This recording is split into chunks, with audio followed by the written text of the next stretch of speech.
first time we spoke of was and when, although I wasn't there, he said I was his friend. And I suppose we should start with the good news that we are still here. But when it comes to our international reputation, our political establishment, the sanctity, if you allow that word, of our parliament and the state of our nation, then the news is sort of less good.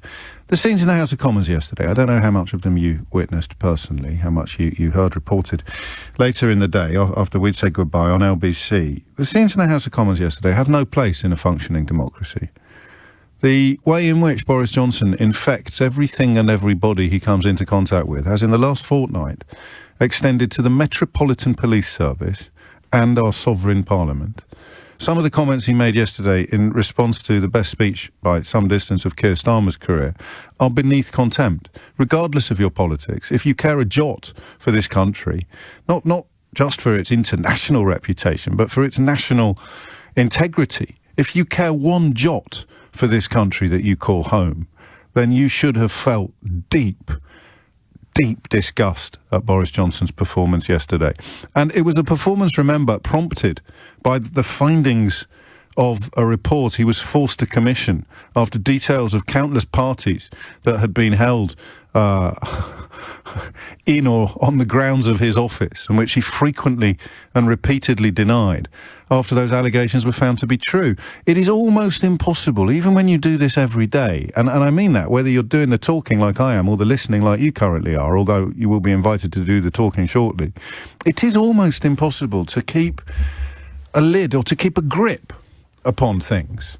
The way in which we've gone from the claim that there weren't any parties to the claim that the rules were obeyed and there may have been gatherings, to the claim that if there were, I certainly didn't know about them or attend them, to the claim that, well, actually they were and I did know about them because I did attend them, but I didn't realise they were parties, to the defence of birthday cakes and now claims of an ABBA-themed knees-up in the actual prime ministerial flat, the one that he... God, I'm sorry. Because right there it is. There it is. This is how it works. This is what we're losing. Because right there, I mentioned the prime ministerial flat, and you know how my brain works by now. So there's this little synapse somewhere at the back of my brain. Go, whoa, what about the wallpaper? So you start talking about one scandal, and then the snowballing effect of that scandal, i.e. the parties, or as we prefer to call it, the breaking of the laws that the rest of us obeyed by the man who made the laws and then lied about them, including in Parliament. And that little synapse in your brain, because you just mention the flat and you try and find the words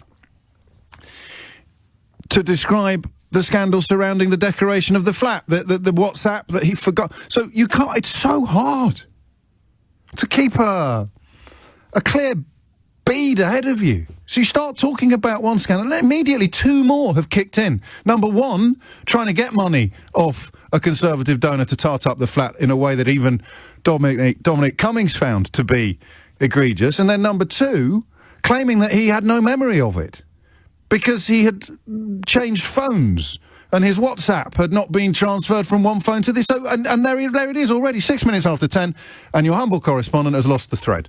Already. I never lose the thread. Well, all right, I sometimes lose the thread.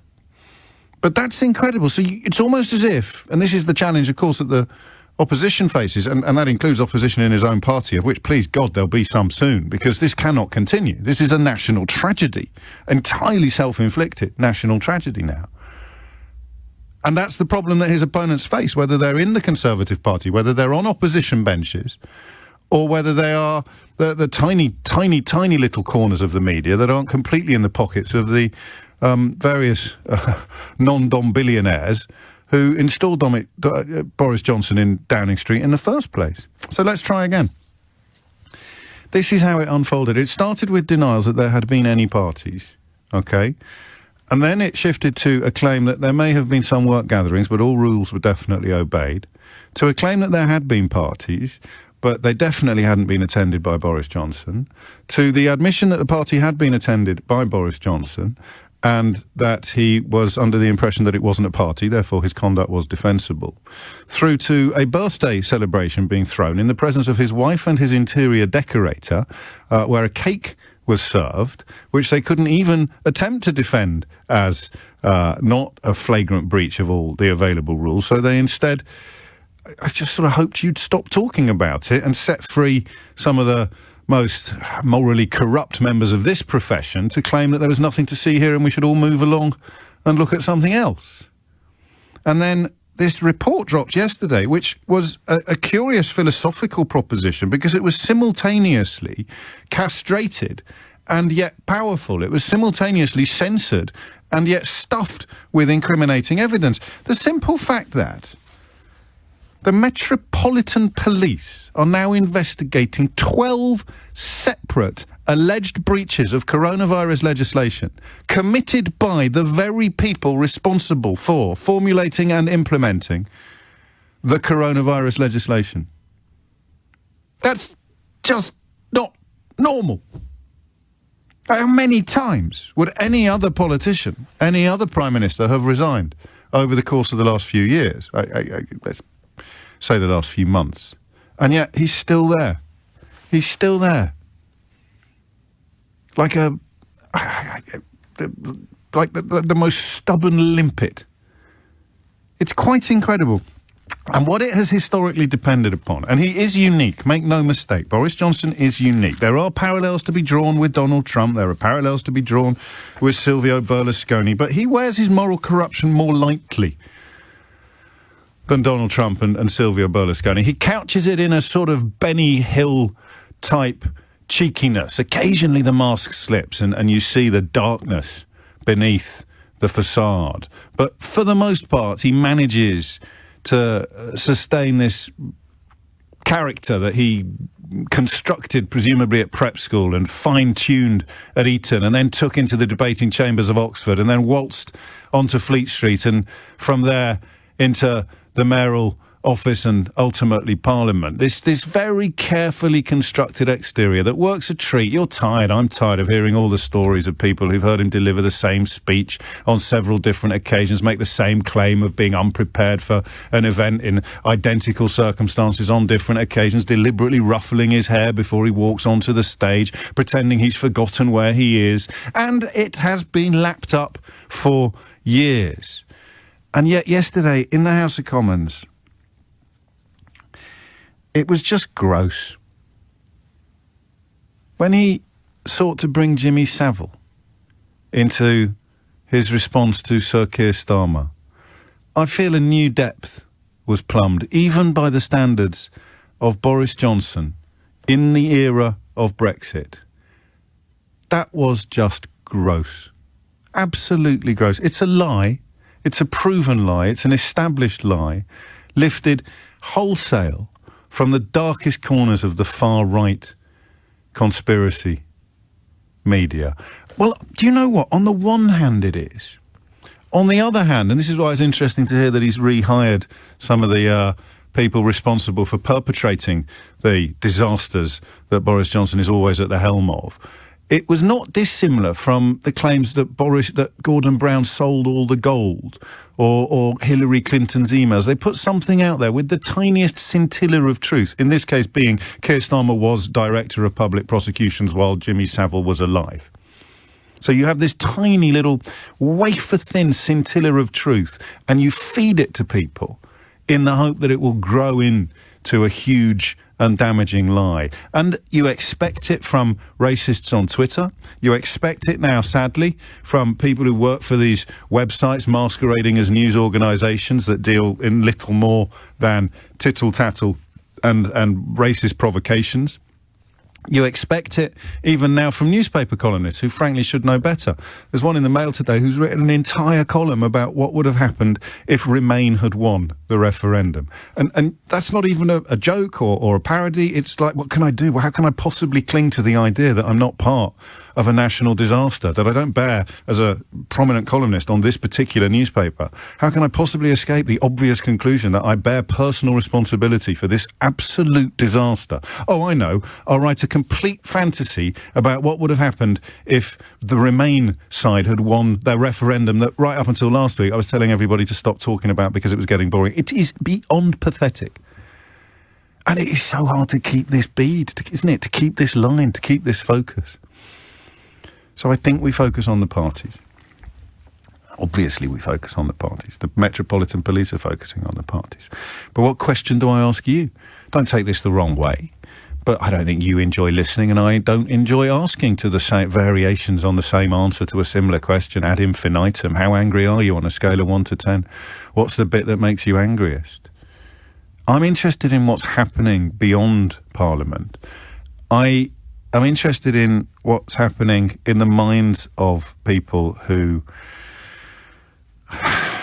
are as disgusted by what they see as people who knew it was coming. I think you're probably the most important members of this conversation now. I knew this was coming. I don't want to sound smug. I hate it. I hate it. I hate it. I hate it. I wish it wasn't. Anyone who's listened to this programme for more than 20 minutes over the last 10 years will know that I knew this was coming.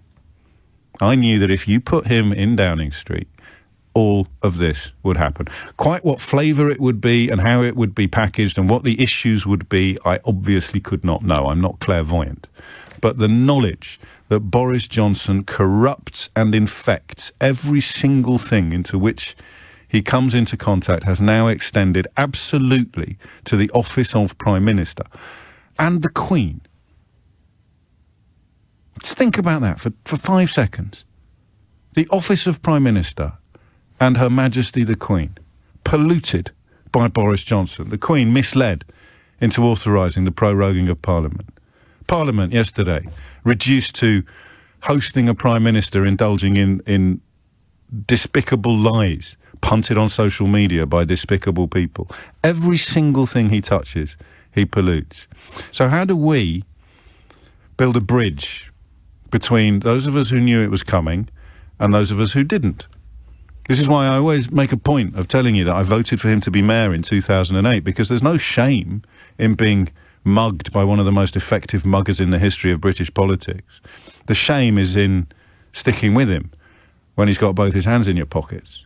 So I presume now that people who consider themselves to be conservative, whatever that means in 2022, I presume now that if you're not as disgusted as me, then you must be Nadine Dorries.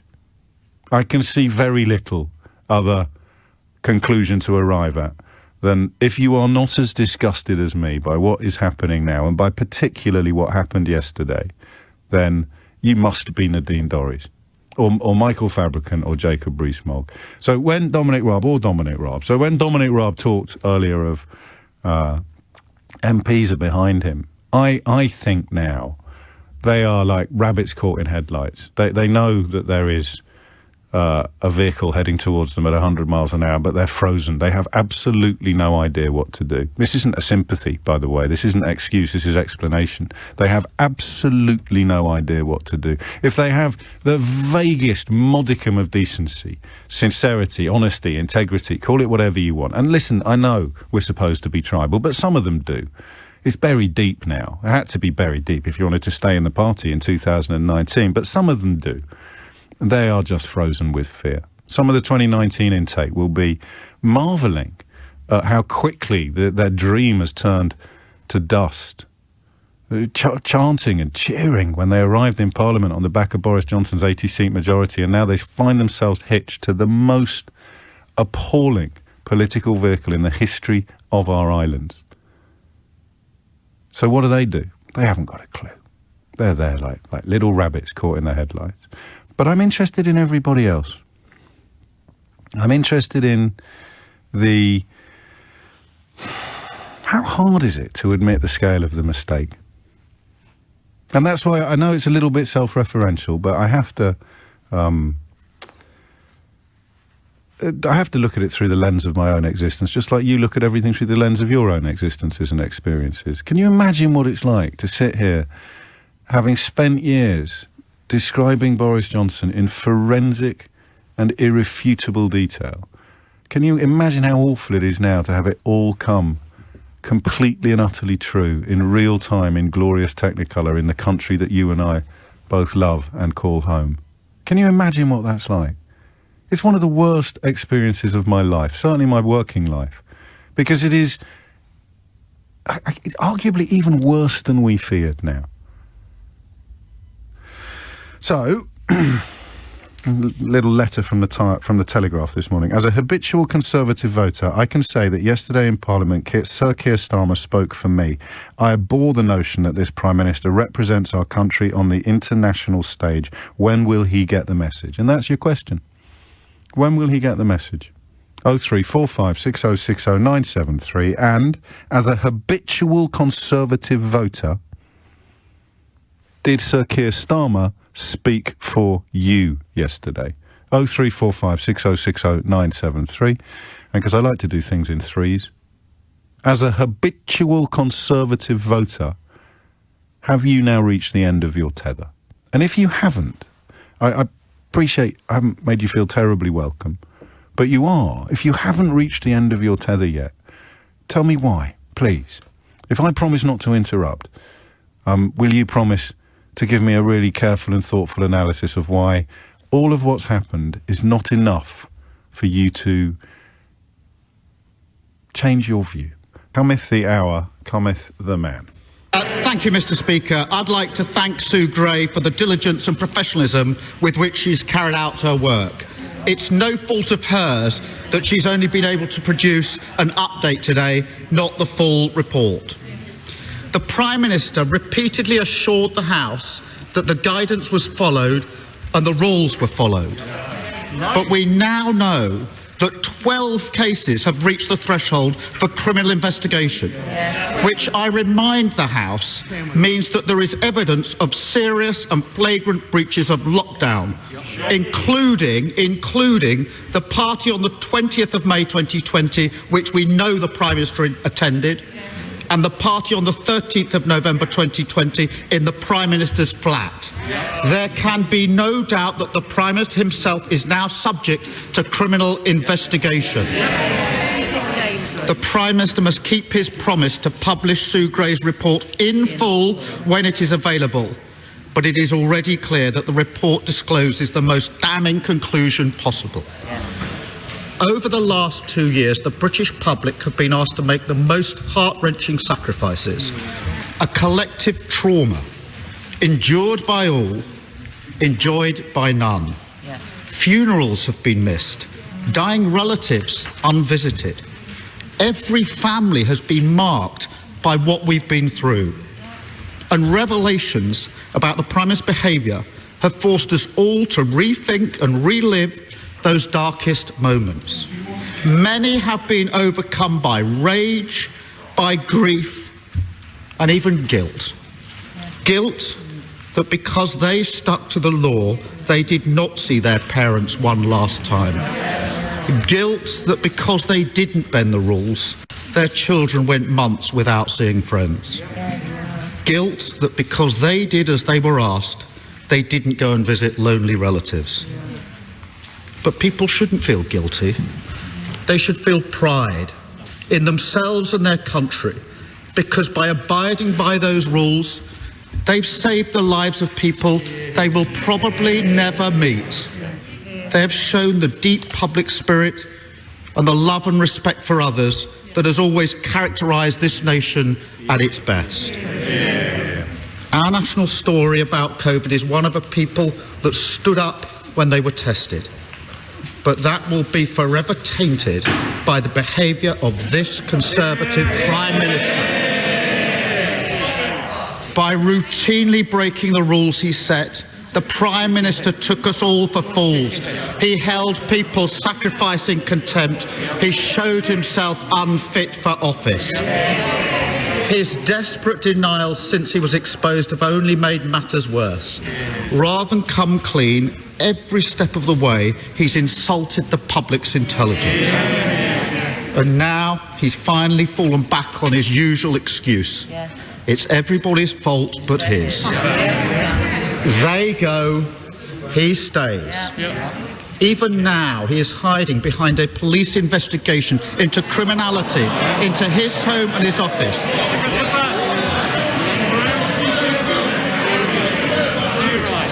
Mr. Speaker, he gleefully treats what should be a mark of shame as a welcome shield. But, Prime Minister, the British public aren't fools. They never believed a word of it. They think the Prime Minister should do the decent thing and resign. Of course he won't, because he is a man without shame. And just as he has done throughout his life, he's damaged everyone and everything around him along the way. His colleagues have spent weeks defending the indefensible, touring the TV studios, parroting his absurd denials, degrading themselves and their offices, fraying the bond of trust between the government... Oh, order. The member for Stoke Ribble is my neighbour. I expect better from my neighbours. Keir Starmer. Fraying the bond of trust between the government and the public, eroding our democracy and the rule of law. Margaret Thatcher once said, "The first duty of government is to uphold the law. If it tries to bob and weave and duck around that duty when it's inconvenient, then so will the governed." Mr. Speaker, to govern this country is an honour, not a birthright. It is an act of service to the British people, not the keys to a court to parade to your friends. It requires honesty, integrity and moral authority. I can't tell you how many times people have said to me that this Prime Minister's lack of integrity is somehow priced in, that his behaviour and character don't matter. I have never accepted that, and I never will accept that. Whatever your politics, whichever party you vote for, honesty and decency matters. Our great democracy depends on it. And cherishing and nurturing British democracy is what it means to be patriotic. There are members opposite who know that, and they know the Prime Minister is incapable of it. The question they must now ask themselves is, what are they going to do about it? They can heap their reputations, the reputation of their party, the reputation of this country on the bonfire that is his leadership. Or they can spare the country from a Prime Minister totally unworthy of his responsibilities. It is their duty to do so. They know better than anyone how unsuitable he is for high office. Many of them knew in their hearts that we would inevitably come to this one day. And they know that as night follows day, continuing his leadership will mean further misconduct, cover-up and deceit. It is only they that can end this farce. The eyes of the country are upon them. They will be judged by the decisions they take now. Prime Minister! God, it's been a while, hasn't it, since you heard a speech from a prominent British politician that actually sounded as if they cared about the values that the rest of us hold so dear. You think of the pathetic little nonsenses punted by Farage and his mates under the guise of patriotism, taken up with full throat by the Boris Johnson brand of conservatism, and then a reminder after God knows how long, 6-7 years, of what it really sounds like, a proper sense of duty, a proper sense of wanting to govern an entire country, and a proper sense of shame at what Boris Johnson has done. But of course, Keir Starmer is the leader of the Labour Party, so he would say that, wouldn't he? Here's the last leader of the Conservative Party. The COVID regulations impose significant restrictions on the freedoms of members of the public. They had a right to expect their Prime Minister to have read the rules, to understand the meaning of the rules, and indeed those around him to have done so too, and to set an example in following those rules. What the Gray report does show is that number 10 Downing Street was not observing the regulations they had imposed on members of the public. So either my right honourable friend had not read the rules, or didn't understand what they meant, and others around him, or they didn't think the rules applied to number 10. Which was it? Apologies to Alex and Mark and to everybody else waiting to contribute. We're doing things a little differently today because sometimes we just need to remind ourselves of the scale of the madness before us. This is the Prime Minister.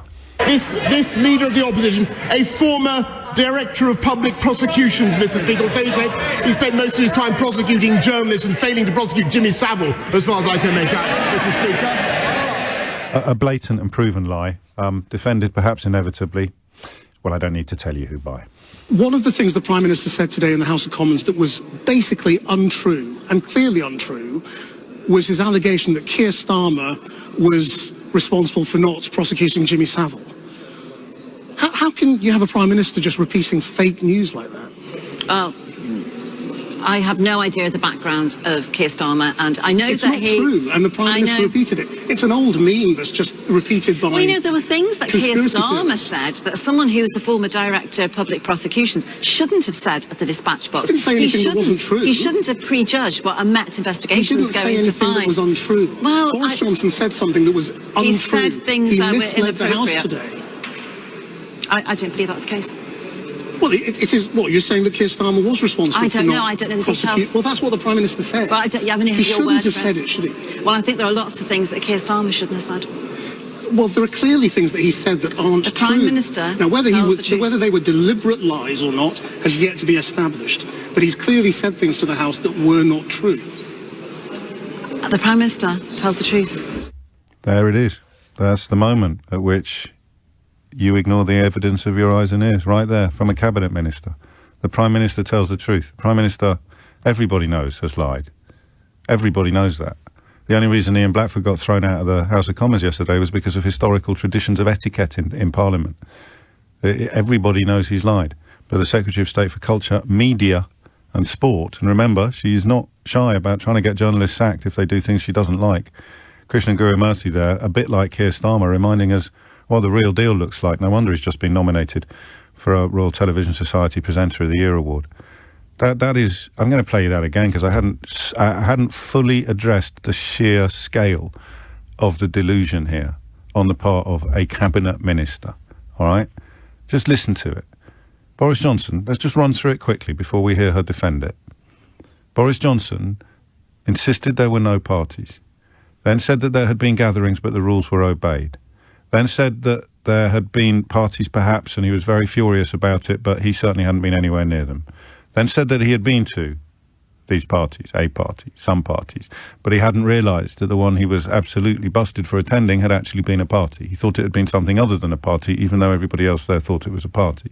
And now it emerges that they had a knees up in his own flat on the night Dominic Cummings was thrown out of Downing Street. So it is categorically, physically and intellectually impossible to defend his reputation as a teller of truth. It is literally impossible. It is like handing somebody an apple and telling them it is cheese. But here's the Secretary of State for Culture, Media and Sport. One of the things the Prime Minister said today in the House of Commons that was basically untrue, and clearly untrue, was his allegation that Keir Starmer was responsible for not prosecuting Jimmy Savile. How can you have a Prime Minister just repeating fake news like that? Oh, I have no idea the background of Keir Starmer, and I know it's that not true, and the Prime Minister repeated it. It's an old meme that's just repeated by... Well, you know, there were things that Keir Starmer theorists. said that someone who was the former Director of Public Prosecutions shouldn't have said at the dispatch box. He didn't say anything that wasn't true. He shouldn't have prejudged what a Met investigation was going to He didn't say anything that was untrue. Well, Boris Johnson said something that was untrue. He said things that were misled the House inappropriate. today. I don't believe that's the case. Well, it is what you're saying, that Keir Starmer was responsible I for don't not know. I don't know the prosecute. details. Well, that's what the Prime Minister said. But I don't, you haven't heard he your shouldn't word have for said it, should he? Well, I think there are lots of things that Keir Starmer shouldn't have said. Well, there are clearly things that he said that aren't The true. Prime Minister Now, whether tells the truth. whether they were deliberate lies or not has yet to be established. But he's clearly said things to the House that were not true. The Prime Minister tells the truth. Donald Trump claims that he won the last election despite the absolutely irresistible evidence that he lost. And in America, Republicans now queue up to endorse his lies. And I wonder when you began to wonder whether we really were better than that. It is now 20 to 11. And although I've gone for an astonishing amount of time without taking a call, for once, it's not because I've been talking. So get off my back about that, if you would. Where do you even start? Where do you even start? Let's start with Helen Porter in the Daily Telegraph today. Sir, as a habitual Conservative voter, I can say that yesterday in Parliament, Sir Keir Starmer spoke for me. I abhor the notion that this Prime Minister represents our country on the international stage. When will he get the message? And apart from turning off your radio, sticking your head in the sand, putting your fingers in your ears and going la la la, or indeed doing an impression of Nadine Dorries, how today can you not feel as she feels? Feel as Julian Smith feels, former chief whip in the Conservative Party, referring specifically, I think he was Secretary of State for Northern Ireland, wasn't he, as well, even under Boris Johnson. So a cabinet seat on the under this actual Prime Minister. And he's tweeted in the last hour, the smear made against Keir Starmer relating to Jimmy Savile yesterday is wrong and cannot be defended. It's an insufferable lefty who used to be the chief whip of the Conservative Party. It should be withdrawn. False and baseless personal slurs are dangerous, corrode trust, and can't just be accepted as part of the cut and thrust of parliamentary debate. I remind you again, Donald Trump lost an actual election, sought to overthrow the result by unleashing an armed mob upon the Capitol, continues to claim that he was somehow robbed of the result, and prominent established Republican politicians in America are queuing up to support his lies, before we even mention Rupert Murdoch's organisation, Fox News. And we've got that here. We've got Rupert Murdoch-owned media, who thankfully are yet to stoop anywhere near as low as Fox Media, but we've got politicians every bit as repugnant as the ones endorsing Donald Trump's lies, because yesterday the Prime Minister lied again in the House of Commons, and you have at least one cabinet minister there claiming that he tells the truth. Even she knows.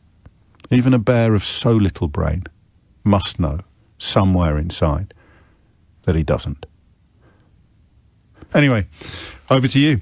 Alex is in Leon C. Have you nodded off, Alex, or are you still with us at the back? Still with you, James, just about. Thanks for taking my call. You're very welcome. Where are we? What's going on? Oh, I don't know where to begin with this. I mean, I've voted Tory for most of my adult life. Yeah. I believe in what used to be Tory traditions, such as tough on crime and tough on the causes of crime, if you want to say that. Sure. Control of budgets, control of our economy. But this utterly appalls me. And in direct answer to your immediate question about when will this moron get the message, I think that's not quite how I put it, but there you go. Yeah, but I can understand how you might have heard that treatment of the inquiry. But no, in all honesty, I mean, part of the difficulty with this is, in order to prosecute the guy from a criminal perspective, when you've got the chief of the Met in his pocket, that makes life extremely difficult.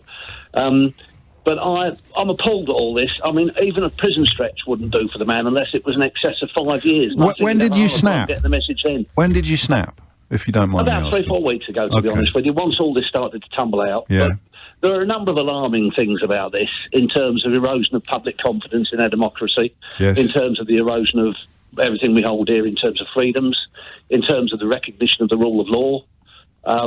And one thing that scares me is this buffoon swanning off to the Ukraine to possibly try and prevent nuclear Armageddon, which I know is a hell of a stretch, but nonetheless, I've just thought... No, well, he's not. I mean, call it a silver lining, but he's not going now because he's so caught up in trying to deal with internal party matters, and also Liz Truss has caught COVID. So sitting in the House of Commons yesterday, no mask...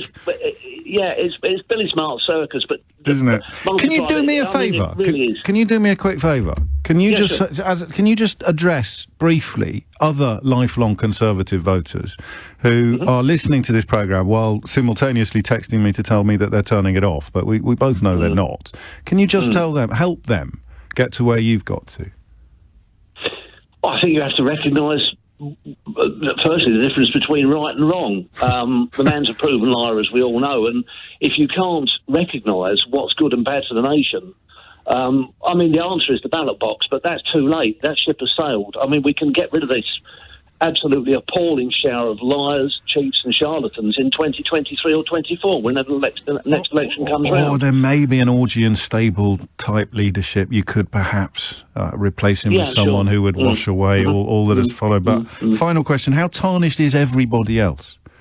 That's another part of the problem. It is. I mean, the isn't it? whole of the front bench is absolutely dripping with Even Sunak, corruption even and Rishi sleaze, Sunak? and up to a point, I think he's the only member of the front bench that's got some kind of respect for the electorate and some kind of respect for the population, insofar as the fact that he threw an awful lot of money at the pandemic, Yes. which, to his credit, was needed and required. We all have to pay for that in one way or another, sadly. And this comes back to my point about fiscal controls and control of the economy. But that doesn't... I'm not trying to excuse this moronic performance by somebody who... But it is just right and honestly, wrong. So yeah, that is it. You should just say to people, look, either you care about what's right and what's wrong, or you don't. Either you care about a Prime Minister who lies about breaking the rules that he makes, or you don't. And I don't really believe that anybody deep down doesn't care. It's just this bizarre... The leap you made 3 or 4 weeks ago is a very hard leap to make sometimes. Yes, it is. I mean, as I say, I've still got my own personal beliefs about the way the country should go and what have you. But as you've said, it's a fundamental choice here between what is clearly corrupt, inexcusable and wrong, and respect for the populace and respect for the way that our country should be run. And I would say to my fellow Tory supporters, or a lot of possibly ex-Tory supporters, traditional Tory supporters, that you just have to recognise that this can't carry on. And as I say, there's so much criminality involved that surely... Potentially, yes. Sorry, I'm making allegations here, and I've got to be careful about what I say. I totally understand that. I've got your back. I've got your back. But it's just... I mean, my late grandfather was a working-class northern lad, and he used to work in a massive mill in a town called Hatlingden, north of Manchester. Oh, yeah. I remember I was a little boy, and I used to go to the mill and watch him work. Go on. And he would be spinning in his coffin at what's going on at the moment. I mean, it's just, Well, that's it. That's what you've reminded me of, as someone who, and I hope this doesn't come as a major shock to anybody, as someone who's not a lifelong, or indeed by any stretch of the imagination, a traditional Conservative voter. There has to be, and this is the point Alex has just made for us, there has to be stuff we all agree on. That's what creates a society. That's what creates a country. The stuff we can all agree on, or almost all. You may have, inevitably, some sort of fringe operators who believe that we can tear everything up and build it again, turn it off and turn it on again. But in the context of a functioning, developing democracy, society, civilization, there has to be stuff on which we all agree. And if you're not agreeing that the bloke who makes the rules, when he breaks them and lies about it, should face the highest sanction imaginable, if you don't agree with that, then you are... I mean, it's a horribly overused word, and one that... But that is... Well, I'm not going to use it. But there's a word for people who seek to undermine the glue, the fabric that binds our society together.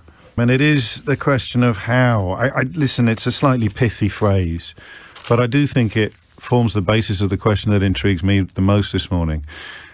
If you're not as disgusted as I am now, you must be Nadine Dorries. How can you not be as disgusted as I am, or Alex is, or Julian Smith is, or Theresa May is? How can you not be as disgusted now as... And I hate to put it like this, and I should probably stop, but I'll allow myself once more. How can you not be today as disgusted by Boris Johnson as all the people who knew that this was going to happen are? 0345 606 0973. Andrew's in Poole. Andrew, what do you reckon? Well, a little bit of background on me. I canvassed as a student in the late 70s for Margaret Thatcher when she was coming to power as a young conservative. I've been a party member, invited to become a local councillor for the Conservative Party as a candidate for the Conservatives. Right. Have been a supporter all my life. And I'm absolutely appalled. And I have to say, I haven't changed. No. I am still the Conservative I was all those years. It's a very good point. The Conservative Party has moved someplace else. And this group, who call themselves Conservatives right now, are nothing to do with me and where I've ever been in my life. But the point I really phoned in and wanted to make is, and it builds on the point your last caller was talking about, when you talked about the front bench. Whilst we're all appalled at Boris Johnson, and there's enough been said about that, I look at the front bench and I ask myself what's going on there. Because one particular individual, this is Rishi Sunak, hence the link to the previous caller, has been completely silent through all of this, other than one very brief interview where he walked out of the interview before it could continue on. And the question I would ask you and the others listening is that because he's had some high moral ground and he actually doesn't believe in all this nonsense that we're all being asked to go along with? Or is there something else here? Is he being in 11 Downing Street, was he actually involved in some of this stuff? And in order to stop him being somehow connected with it, they're keeping him under wraps and out of sight so that no journalist like yourself can ask him a simple question: were you ever involved in any of these parties? Were you aware of these parties? Because if he was to reply no to that question, the one person that people think, or seem to think, is the obvious person to rise above the mire that is this current cabinet, that one person might actually be being protected in this whole process. I don't know what alarm that was that went off in the background, but I hope it was linked to the quality of your contribution to the programme. The Rishi Sunak alarm has been activated. I mean, for what it's worth, it's highly unlikely in my view that he attended any. I think that if that was going to come out, it probably would have come out already, although... sorry to interrupt, but they did say that he actually went to the birthday cake party briefly. He put his nose around the corner. You're absolutely right. He was in there. That. So I that's not actually true. I think there's much more under. Why on earth hasn't he? Everybody else walked away along the cabinet there. Every face has spoken. Not him. And he's managing to keep... Well, then I would probably cite the John Major example when Ken Clarke and Heseltine and Hurd and others were vying to replace Margaret Thatcher. John Major managed, by dint of dental treatment, if I remember correctly, he managed to disappear for a fortnight. And I think, although he is Chancellor of the Exchequer, as was John Major, actually, I think I should have checked that. He is hiding. Absolutely appalling. Yeah, but he's hiding. He's just trying to keep away as far away as possible from the fray. Maybe, but you've got the appalling Liz Truss, who has. Yeah, but she thinks her chances. She thinks her chances lie in inflating these ludicrous balloons of trade deals. Sunak thinks his chance lies in where he is now reputationally. He'd probably take that going into a leadership election. Truss perhaps realises that although she's got support of, I mean, the kind of people you've been talking about who've stolen your party from you in a way. She's got their support. She probably feels she needs to garner support from elsewhere before going into a leadership election, whereas Sunak would probably take his chances tomorrow. And Sunak is so powerful in the party that he's able, as apparently the most saleable commodity along that line. Yeah, well, he's able to resist the party forcing him to come out and speak favourably, because somehow he's managing... Well, that's the point. That's the brilliant point. How has he managed to avoid the strong arm, the thumb screws, whatever it is that's being deployed? In some of their cases, of course, they need no thumb screws, they need no strong arms, but we've probably concerned ourselves with Nadine Dorries enough today. Can I ask briefly, when you snapped, when you... Oh, gosh. I didn't vote for Boris Johnson and the Conservatives this last time around in 19 because it was absolutely apparent to me that this was well, as you said yourself, this is where we were all headed. Yes. And as the Prime Minister, as the Leader of the Opposition yesterday said, this was inevitably where we're going to end up. You could see that from a mile away, but then, I say again, I'm a Conservative. Yes, I get that. Who didn't have a Conservative party to vote for at the last election. I'm very glad you've made that point. And I think, all of the I told you so stuff, with regard specifically to Boris Johnson, does not give smug gits like me the right to say to you, well, there, finally, you see, you don't have to, you just see what Boris Johnson has become. It doesn't mean that your attitude to taxation, your attitude to law and order, it doesn't mean we're going to agree necessarily about any of that stuff. And this is the point. Ken Clarke made this point to me when he appeared on Full Disclosure. A few of you have reminded me in tweets that it's almost like the foundations of the country are the stuff we can all agree on. The standards. That's the word, isn't it? And look what they did. Look what Rees-Mogg did to the standards when Owen Paterson broke them. You have to have a framework, a basis, a foundation upon which you can build a democracy that invites and needs disagreement. But it has to be built on things that we agree about.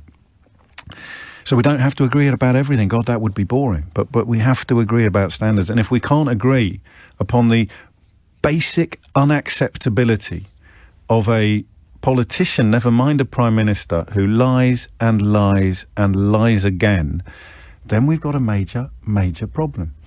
10:58 is the time. You're listening to James O'Brien on LBC. Time, I think we'll stay with this for a little longer, but not indefinitely, because it is going to be around all week, and then the Metropolitan Police report is going to come along as well.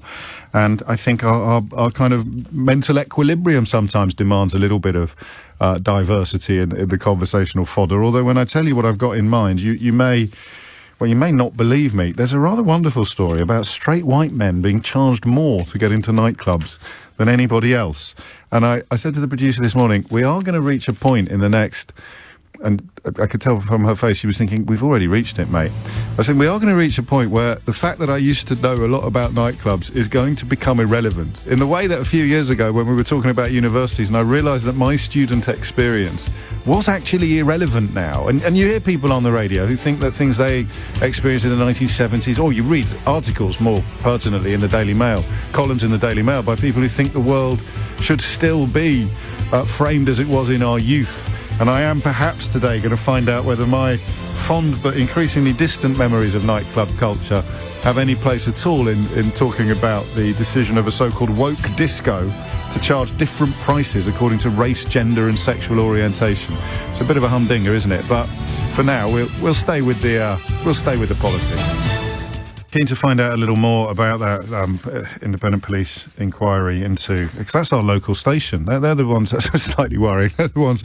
I do this slightly Billy Big Bananas thing. Whenever there's police officers in front of me in the queue at Pret a Manger, I always offer to pay for their breakfasts. And now it turns out that Charing Cross Police Station is a hotbed of appalling behaviour. I'm not making light of it in any way, but I am keen to find out rather more. So we'll get Rachel on the programme at some point. And I'd like to have a longer look at this lie the Prime Minister told about Keir Starmer's role in the failure to prosecute Jimmy Savile. I mean, is it worth pointing out the relationship that Jimmy Savile had with the actual Conservative Party, or would that be stooping to Boris Johnson's level? I don't think it would, because that would actually be true.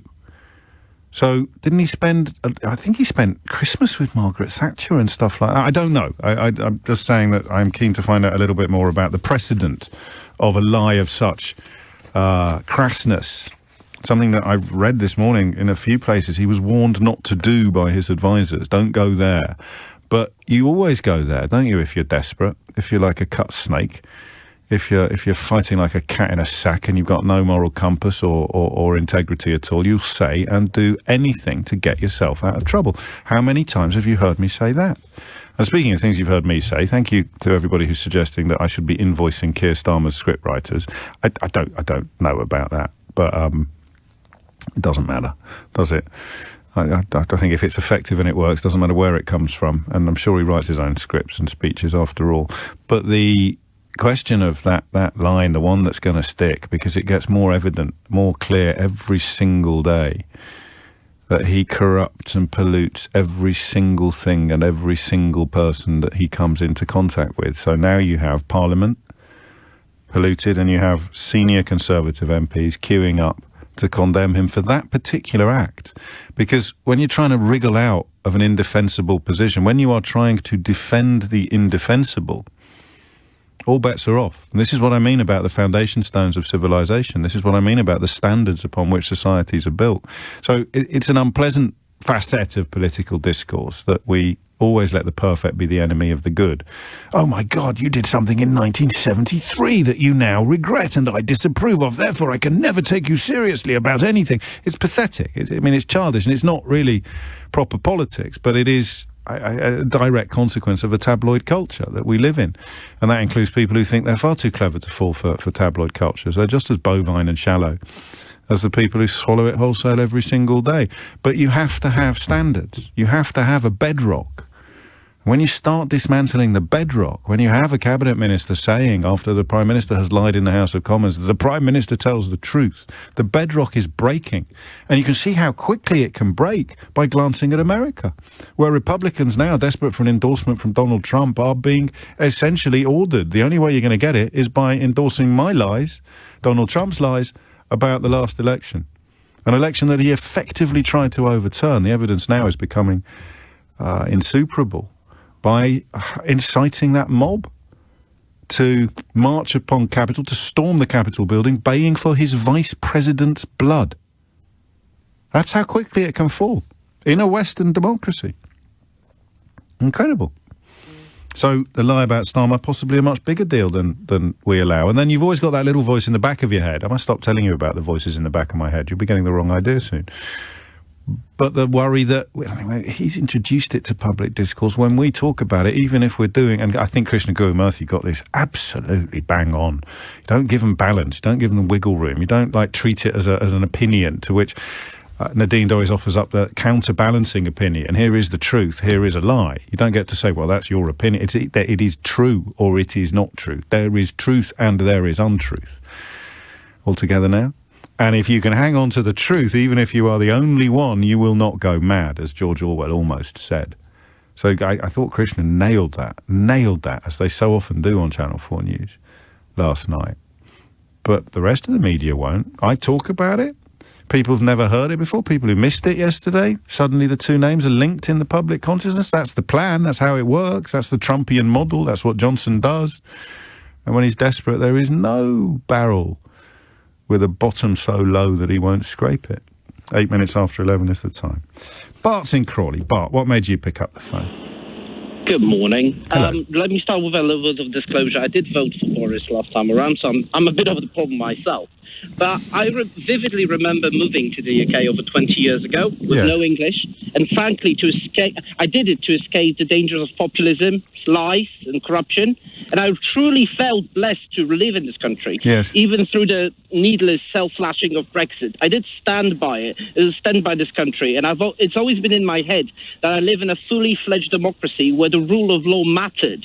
Now, having witnessed the absolute disaster of Partygate, which, as we all know, is only one of the scandals that they're involved in, and the fact that we can't even believe what our government is saying, and that we're willing to accept the lies and allow them to twist the truth to fit their narrative. Well, I happen to know one more leader who has been behaving just like that for many years now, and his name is Vladimir Putin. I really feel like I'm living in early Putin's Russia. Really? With all the nepotism, drinking parties, needless lies. Let's just not allow this dangerous man to drag us through the dirt and change this country into something that it's never been in my eyes. But that's all I've got to say, really. Oh, well, blimey. Well, you can't get away that lightly, Bart. Where did you move here from? Poland, did you say? Yeah, Poland, yes. Well, then you know more about that side of Europe than I do, but the parallels with Putin seem... I'm not talking about Putin now. I'm talking about Putin the early days. Straight after he was the mayor of St. Petersburg, and then magically he became the just like mayor of London. Then you're igniting my sort of slightly dodgy patriotic genes here, and that means I've got patriotic impulses that are pure and noble, but I've got some. Do I. But I know you do, but I've got some that aren't pure and noble, and I don't want the UK Prime Minister to be compared to Vladimir Putin, but that's probably an emotional response rather than an intellectual one. So you're talking about what happened. I'm sure there are better experts. Donald Trump maybe who could go through what Putin's done in the first 5 years and look at Boris Johnson's doing. And I'm not saying that UK is going to ever change into Russia. Okay. That's not going to happen. No, I hear you. I hope. But there are dangerous parallels. There's absolutely zero accountability for what this man does. If I did in my leadership role 0.5% or a micron of what this man has done to this country, I'd be out of my job. Why is he still in his post? I don't know. You tell me. I don't know, because people don't seem to... Well, we do know. The reason is the backbench Tory MPs are struggling to find the wherewithal to get rid of him for a variety of reasons. We might examine those a little further. I think, actually, to meet you in the middle, as it were, you are also talking about the breaking of the bedrock, and it might happen in different ways, and it might happen at different speeds, but once you start breaking the bedrock, once you've got an ally standing in front of a television camera saying that black is white, saying that the Prime Minister is telling the truth when he is demonstrably not telling the truth, then things start chipping away, and then you have the Prime Minister's own behaviour, not just his defenders, but it spreads like cancer through the foundations of the country, and then who knows where it could lead, and with Vladimir Putin, obviously. All I wanted to say by my message is let's not go in that direction. We're never going to get to where Russia is, hopefully. But let's not even emulate any of the behaviors, because I always treated this country as an example of how a country should be run. And unfortunately, at this particular moment, I'm quite ashamed of it. Yes, and you know, so am I, obviously. But I'm ashamed of the conduct of the people at the top and their continuing stay there. I'm not ashamed of my country, as it were. I mean, it's hard to make the distinction sometimes, isn't it? But I do know exactly what you mean. But finally, Bart, when did it snap for you? When did you go, that's enough? Well, actually, finally today, when the Deputy Prime Minister said that the full Sue Gray report has been shown to the public, and I just couldn't take it anymore. That was the final straw. How can you? That's another lie. Yeah. And that was, I believe, that was on your station early on today. He did say that, did utter these words, that the full Gray report has been sent to the public. So. I'm sorry. This feels Orwellian in its nature. Yeah. Just accept the truth and live the truth. And yeah, I just want it to be all over. And we just need a new prime minister. And I think, as with other callers, it's this sense of betrayal almost, or you don't want them to take your party away from you, or your country away from you. That's the point, isn't it, about pollution? That's the point about infection. It starts off infecting the peak, the pinnacle, the head, and you think, well, that's a shame, but I'm far too low down the pyramid for it to affect me. But it does begin. I did wonder yesterday, how do we look to the rest of the world now? How do we look to the rest of the world? You could tell how desperate some of the cheerleaders and forelock tuggers have become, because there's an idea that, the rest of the world doesn't care about us. Don't be ridiculous. Of course, why do you think they have foreign correspondents in London? It's this point, the thing that fascinates me most about moments like this is the effort people put in. It's why today's calls are so interesting, because people, they can't do it anymore. The effort you would put into trying to continue to support this man. You must be as disgusted as me, or you are Nadine Dorries. I don't think there's anything left in between the two positions anymore. And if you're comfortable with being Nadine Dorries, that's fine. I kind of respect that, but you should probably have a bit of a think and give your head a bit of a wobble. I thought Bart's contribution was fascinating, because we are, all of us, guilty of exceptionalism, I think. Even those of us who spend our lives condemning it in others, that sense that we are raised, I think the way we're taught history, that we're taught history of these islands. You know, Henry VIII, I keep coming back to Henry VIII. I don't know why. I'm reading a lot of crime fiction set around the Tudor era. Because you get the history, but you also get the page turner. I've recommended various authors to you over the years. And then I read some of the stuff that they use as source material. I often read the history books as well. Henry VIII, when I was at school, he was like a cross between... I don't know, it's hard to think of someone who was a national hero when I was at school, because almost all of them have ended up in jail or completely disgraced subsequently. But he was like a cross. Even the footballers went a bit UKIP-y, didn't I? So I can't even choose them. Who was my absolute hero when I was... Well, you know, Henry VIII was like a cross between Elvis Presley and Trevor Francis. That doesn't quite work, but stay with me on this one. But in fact, he was a syphilitic psychopath who was in the habit of killing his wives. How did we not do that? Divorce, beheaded, died. Divorce, beheaded, survived. We did get taught this is just, I mean, it's incredible. Should have come with a trigger warning. But then, of course, the Daily Telegraph were being up in arms. So I don't know. Maybe that's what it is. But I do wonder how we look. How do we look from where you are? I haven't got any phone lines free at the moment, but... these parallels, the stuff that I think most Brits never thought would happen in Britain, are now happening. You know, we've got epic lies being told in the House of Commons and then being defended by senior politicians. And it doesn't matter how ridiculous it is that these politicians have been promoted into these positions. The fact is they are senior. It's very weird for me, you know, because I keep telling you how much I hate it. And I really do. But there were moments. You think of the ones that I've had a particular problem with over the years. All right. So you start with Boris Johnson. Who would you say next? You're going to be looking at Jacob Rees-Mogg, Nadine Dorries, Dominic Raab, Daniel Kawczynski, the bloke down in Shrewsbury. Who else is on that list? Who else have I had a particular problem with? 20 minutes after 11 is the time. And all of them are at the very forefront of these problems. I mean, the appointment of Rees-Mogg and Doris should have been a clue about how bad things were for Johnson. So, you know, there's, I suppose, a modicum of vindication, such a stupid word, such a pompous word. There's a modicum of relief that I didn't do these people a disservice when I described them in the most negative of terms, because when you raise the Catholic, it's very hard to shed the sense of guilt that goes with transgression. So there's a relief. Thank goodness I didn't do them a disservice when I accurately described their uselessness and awfulness. There you go. But look at them now. Secretary of State for Culture, Media and Sport, liar-in-chief to the Queen. It's incredible. It really is. 20 minutes after 11 is the time. Nigel is in Lichfield. Nigel, what would you like to say? Well, hello, James. Hello. All I'd like to say is these people that are ringing you and say how awful it is what he's done and what have you. And I've always voted Labour.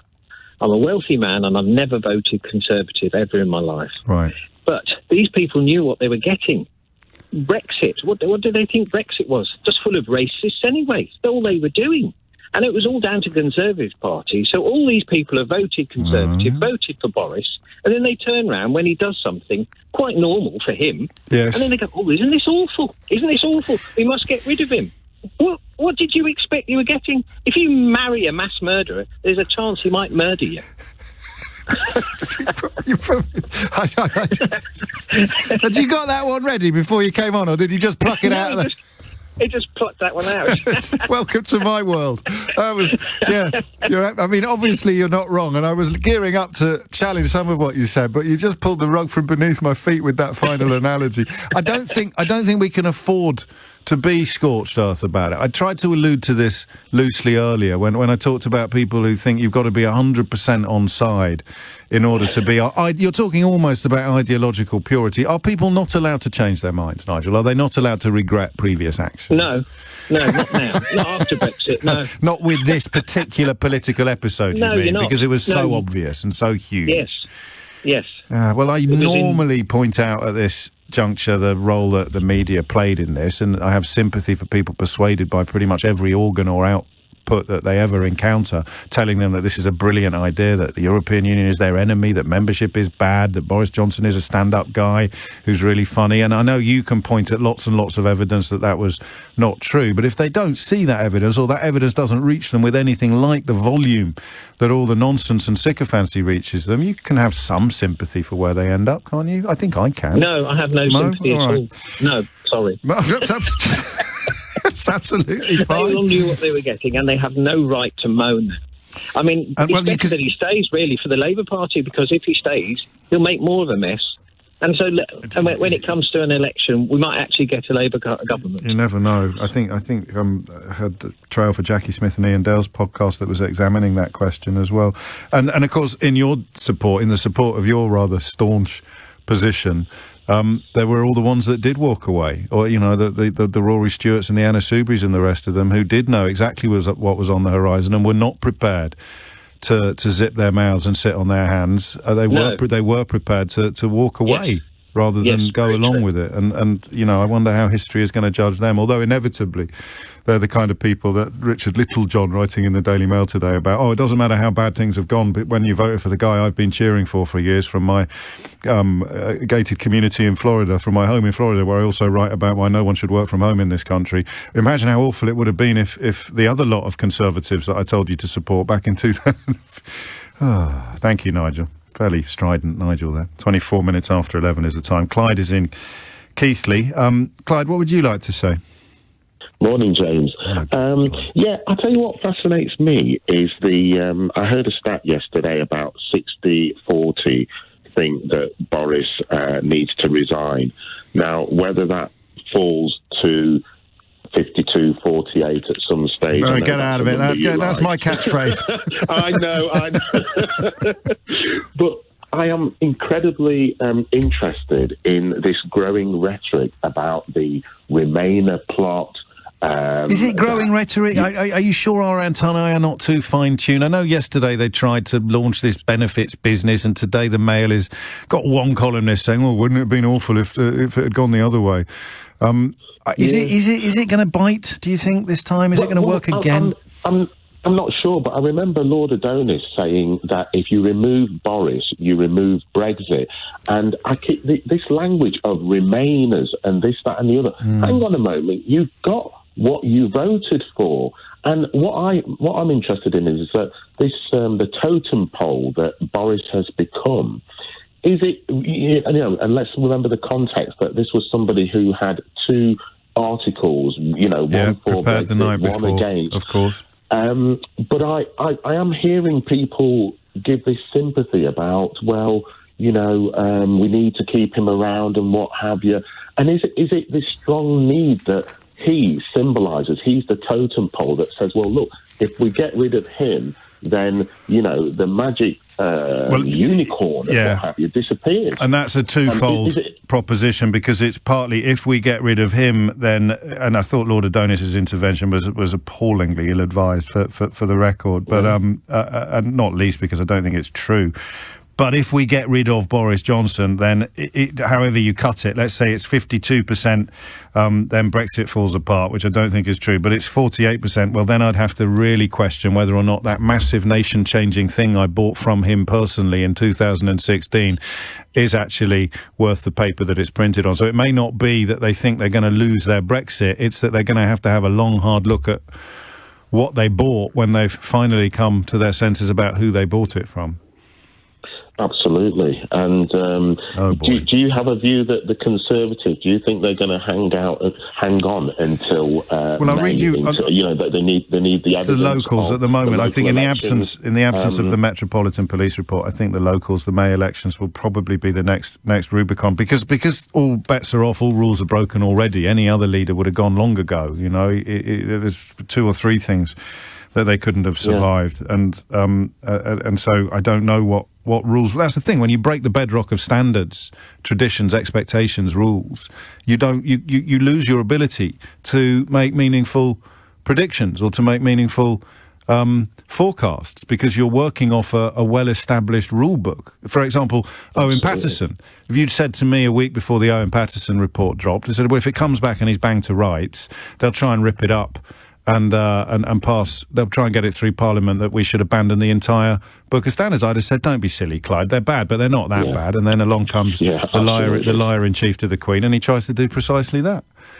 And people who think they're patriotic are still tugging their little forelocks at people like Rees-Mogg and still doffing their caps. It's incredible. It's a national corruption on a scale that I think many people still don't fully appreciate. It really isn't. And the Remainer plot, that if you've got people like Davis and Andrew Bridgen, that are, they are condemning and really are struggling to support Boris Johnson. There they are. Then where does the Remainer plot come in? These damned Remainers like Andrew Bridgen submitting his letter of no confidence, and Mavis Davis insisting that he should walk away and resign as Prime Minister immediately. It is, I don't know. It's landed more with you than it has with me. That I mean, obviously they're going to try and inflate that balloon, but it burst when they tried to do it with Owen Paterson, and I think it burst again yesterday. I've not been able to find anyone who's read the full report into Brexit benefits, or I have, but they've all died laughing. 28 minutes after 11 is the time. Thank you, Clyde. I squeeze in Carol in Exeter. I've not got much time, Carol. I don't want to curtail you. I don't want to redact you like a Sue Gray report. Oh, that'd be nice. Yes, it would. What made you pick up the phone? I listen to you a lot. Yes. Bad luck. Bad luck. I really, going back even to when he was doing the Brexit. Yeah. And then when he came down to Exeter, when he wanted to be leader, and I'm a member of the Conservative Party, I never trusted him. He had no integrity. And therefore, I couldn't vote for him. And I didn't vote in the general election for Conservative Party because of him. So he robbed you, really? He destroyed all my trust. Oh, I'm sorry. And all my belief in the integrity of our democracy. God. And that goes back to even when he was doing Brexit with that bloody bus. Excuse me. Sorry. Yes, that's all right. He should have put that right then, and he didn't. And he can't put what he's right now. And there should be a system that if you've got somebody who's high up in government who is under a police investigation, that there should be an automatic suspension until such a time as that investigation is completed. I think if you drove a bus, you'd be under suspension if you were subject to a police investigation. I mean, it would depend on what the allegations are, but I'm pretty sure they'd take me off air if I was under investigation by the police you should be. hang on, I haven't done anything. Hang on, this is a hypothetical. I haven't done anything, Carol. I know. Squeaky clean. And neither have I. The only way you'll know if I've done something wrong is if Nadine Dorries comes out and starts defending me. God help you. But there should be a method. Yeah. In Parliament, in their constitution, generally, that if somebody is in high office, the police who investigation, has a lot of power, they should be suspended. Your words and your voice combine to shock me once again into the sheer scale of what we're looking at, Carol. It's under police investigation, and he's still in charge of the police investigation. You can't deny it. No, I know. Well, unless you're Nadine Dorries. And the whole of Number 10. A lot of the Number 10 are. They're getting this horribly wrong. And a lot of the ministers.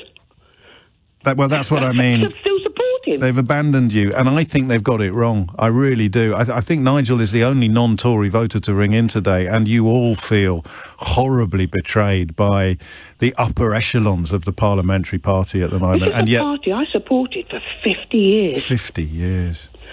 50 years. I'm still a member. Although I've written and stated that as from next year, I want my membership stopped. Really? But then you lose your right to help choose the replacement, remember? I know you know that. I don't care. I just can't support a party that's done this. That carries on supporting somebody who's in charge of this country. And yet he lies and lies and lies. He has no honesty. He has no integrity. The bedrock of our Conservative Party is rocked to its core. Well, you say, I hadn't thought of it in those terms. I've been speaking about the bedrock of the country, the things upon which you and I would agree forever more, even though we would disagree about finer points of policy or even ideology, the stuff that we would all agree about. I think the rot there probably set in with Farage, actually, but Johnson was prepared to ride that particularly repellent tiger, wasn't he? Until it collapsed under the weight of his own ambition. Just wondering, after Carol's contribution, about the precedent for Prime Ministers being under police investigation. I don't have the encyclopedic knowledge that I'd need, but I would have thought cash for honours was the closest we've come in recent years. 2006, was it? The peers, working peers who were rejected after it emerged that they'd lent a lot of money to the Labour Party. But I don't think Tony Blair personally would have been subject to I don't know, actually. So maybe that suggestion that anyone in such a position should be suspended is not held up by history. I don't know. We'll find out. I don't know if this will work. It's always a bit dangerous crossing the streams. But if you can send me cartoons from foreign media covering British politics, covering Boris Johnson. I've got two. One from Reg, from a Dutch newspaper, which is a kind of take upon the Dangle Way picture when Boris was famously sort of photographed dangling from some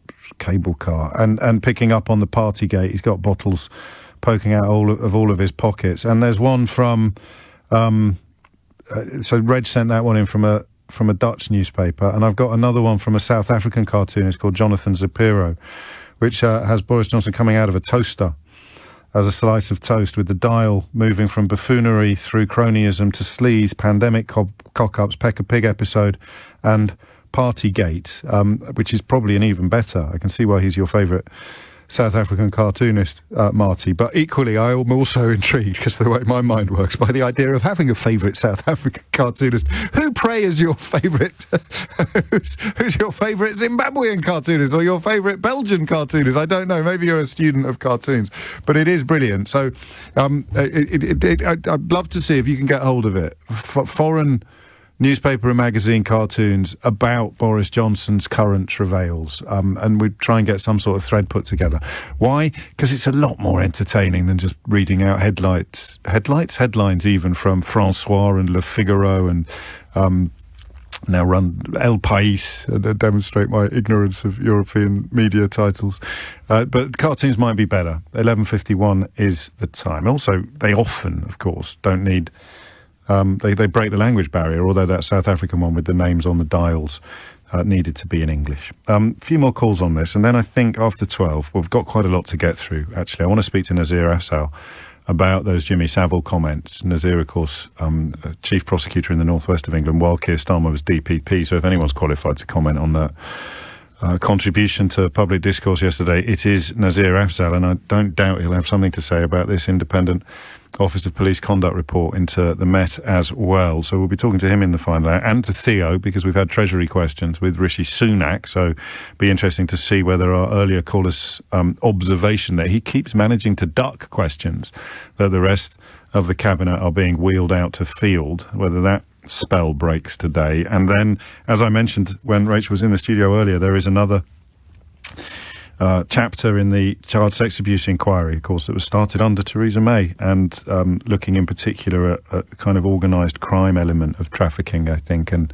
what have you. So Matthew Thompson is having that gets released at 12, which gives Matthew time to go through it before joining us probably at around 12:45. So a packed final hour, a packed show, but underpinning proceedings, really, the combination of questions. The first is, if you're not as disgusted as everybody else with Boris Johnson now, and what he's doing to our country, what he's doing to your party if you're a Conservative, what he's doing to our Parliament, then you must, by definition, be Nadine Dorries. Discuss. 03456060973.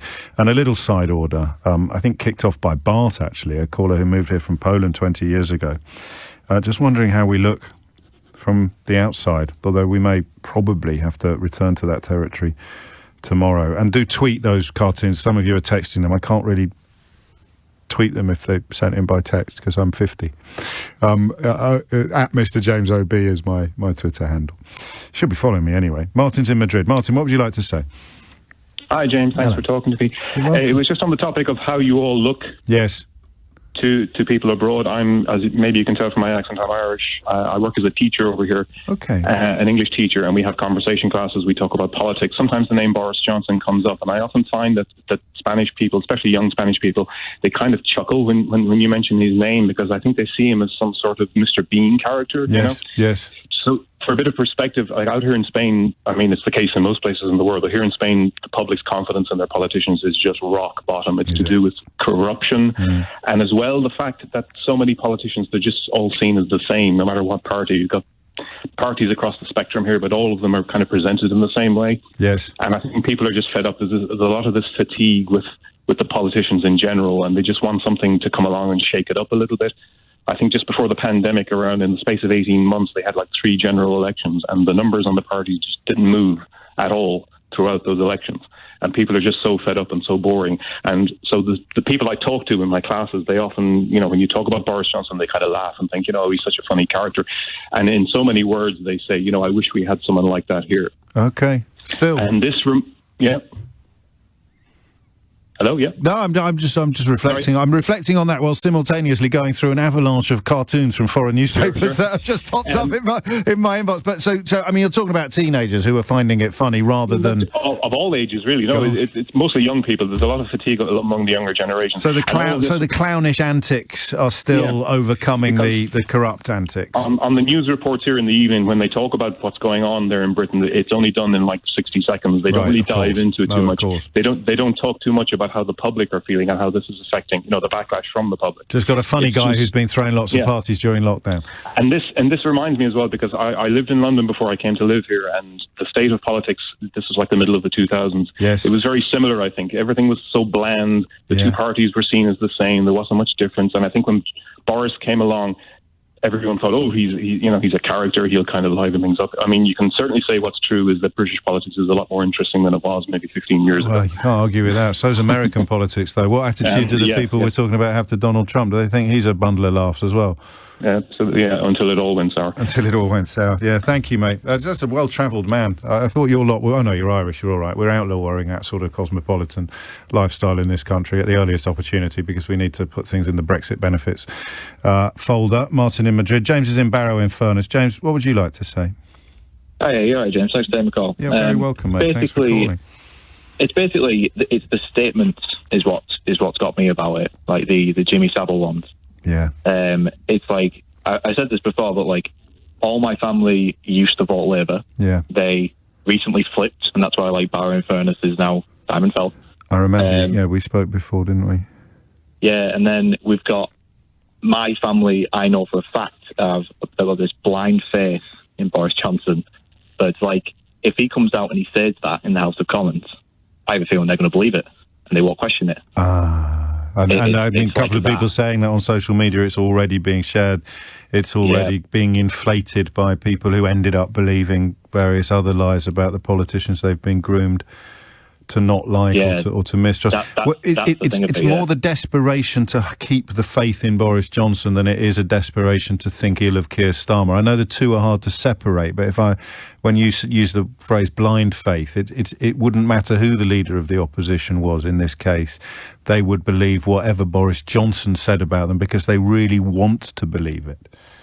Yeah, that's how I see it. And then you've got, I wouldn't say it's like the US, but it's like the early signs of it, if that makes sense. You've got this, he's saying the Jimmy Savile thing, you caused it in a way, and then it's kind of what Donald Trump did with fake news and how that propaganda started.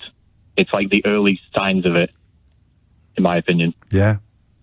No, I agree as well. I mean, I'd go further. I think it's gone down the line a bit further than that, and that there are, parallels now. I don't know why it was the Nadine Dorries defence that struck me with even more weight than the Boris Johnson lies. But it's that idea of it infecting, of it spreading, and coming at the time when Donald Trump is indeed demanding that Republican candidates seeking his endorsement inflate his lies about the American election. Lies, of course, that led him. I have to say these words again and again and again because some people still don't get it. Lies that led him to incite an armed mob to storm the Capitol building, baying for his own vice president's blood. But hey-ho, that Joe Biden is a bit awful, isn't he? James, thank you, mate. Always good to talk. Because partly, I think last time we spoke, it was in response to calls from the constituencies most at the heart of this current saga, the Red Wall saga, as it were.